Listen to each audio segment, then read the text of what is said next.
Bonjour et bienvenue dans cette série de vidéos consacrée à l'apprentissage du Tai Chi Chuan et du Qigong de la famille Yang. Alors aujourd'hui, je voudrais vous présenter une personne qui est très proche de mon cœur, que je connais depuis maintenant plus de 15 ans à mon avis. Et je voudrais vous présenter un petit peu plus cette personne et ça nous permettra d'un petit peu plus se rapprocher de l'apprentissage de la forme à l'épée qui va venir dans des cours principalement sur Patreon, mais je donnerai quelques éléments sur YouTube pas cette année-ci, mais l'année prochaine. Donc on travaille ici à long terme quand on apprend le Tai Chi. J'ai une série YouTube qui va sortir sur les points d'acupuncture et après cela, je l'ai promis, je montrerai la forme à l'épée. Mais on a encore largement le temps et donc je vous invite encore à un petit peu de patience. Mais en attendant, je voudrais quand même vous présenter donc cette personne qui m'accompagne depuis maintenant probablement au moins 15 ans et qui est une épée. Alors pourquoi est-ce que je dis une personne?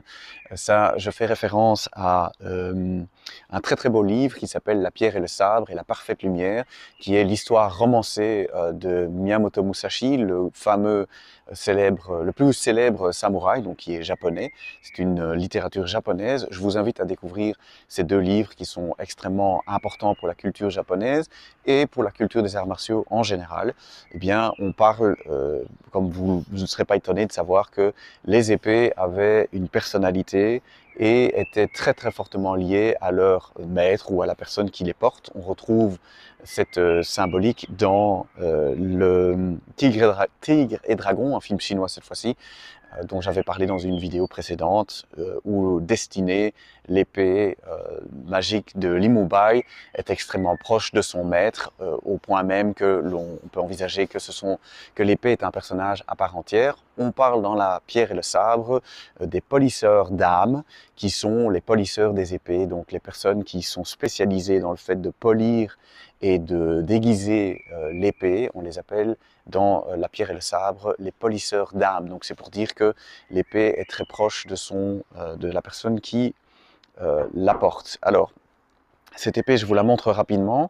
Je donne quelques éléments par rapport à l'épée et puis je montrerai les premiers mouvements à mes élèves qui me soutiennent sur Patreon. Donc à la suite de cette vidéo, ici vous avez juste la présentation de l'épée et puis je donne quelques éléments par rapport à l'épée chinoise et puis je montrerai, pour remercier les personnes qui me soutiennent sur Patreon, je présenterai les premiers mouvements de l'épée en avant-première, donc grâce à l'épée qui se trouve ici. Alors ceci, c'est mon épée. C'est une épée que j'ai customisée, donc j'ai vraiment travaillé et mise en place.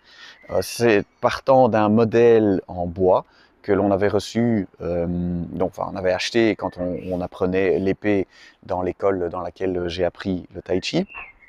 Et ce que j'ai fait, c'est que je l'ai complètement développé. Alors, qu'est-ce que je peux vous dire par rapport à l'épée?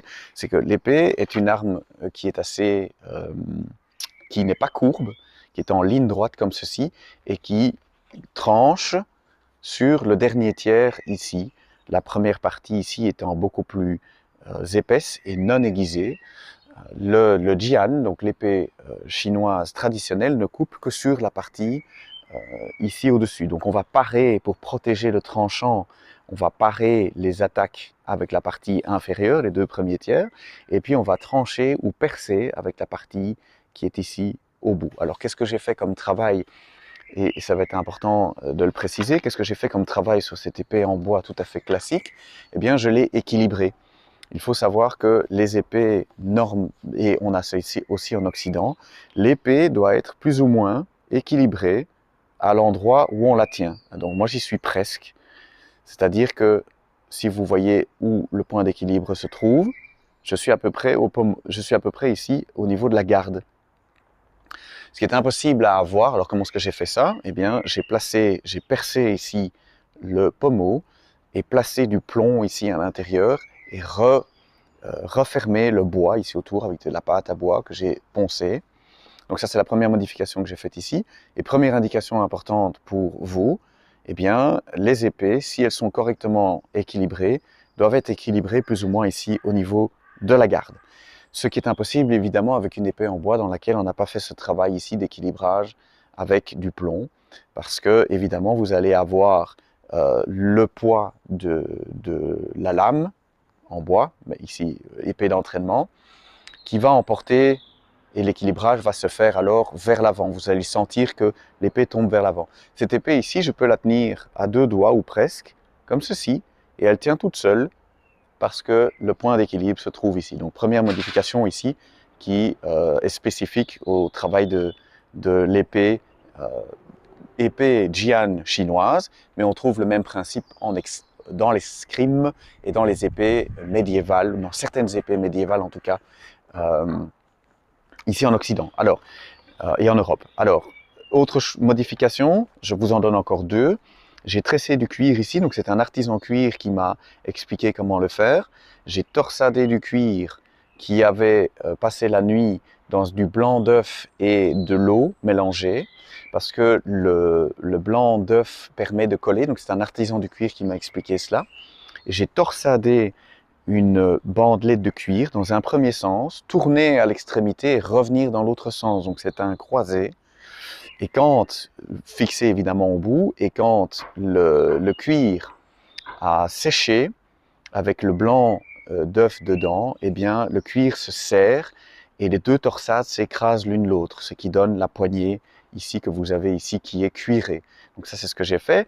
La 3e modification, eh bien j'ai créé un fourreau de toutes pièces en bois, hein, comme ceci, pour pouvoir insérer l'épée. Donc ça c'était pas du tout fourni avec le matériel de base, et j'ai torsadé de la même manière du cuir ici autour du fourreau. Alors pourquoi est-ce que j'ai torsadé également du cuir ici autour du fourreau? Parce que, et ça c'est peu montré dans les formes, le fourreau peut servir également d'arme dans le travail de l'épée.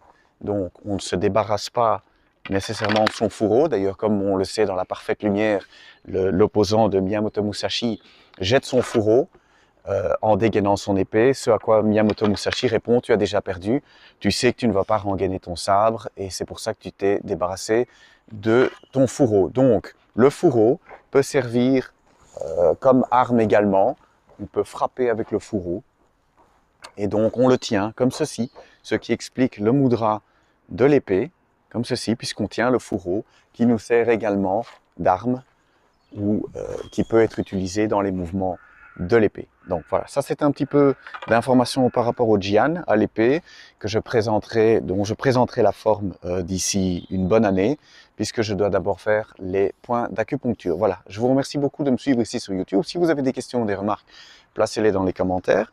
Je vous remercie d'avoir bien accueilli la présentation de cette personne ici, cette épée qui m'accompagne depuis tout ce temps, et qui est très proche, dont je me sens très très proche, avec laquelle j'ai passé beaucoup d'années de pratique et beaucoup de temps de pratique. Je vous remercie beaucoup de me suivre ici. Si vous avez des questions, des commentaires, des remarques, je vous propose de les mettre dans les commentaires. Likez la vidéo, partagez-la. Et je vais maintenant rajouter une partie pour les élèves qui me soutiennent sur Patreon, pour les remercier de me soutenir. Et si vous voulez également me soutenir, vous avez le lien ici en dessous dans la description, et vous avez sur Patreon la 2e section, la 3e section, la série énergie, et toute une série de contenus absolument sans publicité sur Patreon, et c'est une manière de me soutenir également dans la création de ce contenu. Je vous remercie beaucoup et je vous retrouve bientôt pour une prochaine vidéo.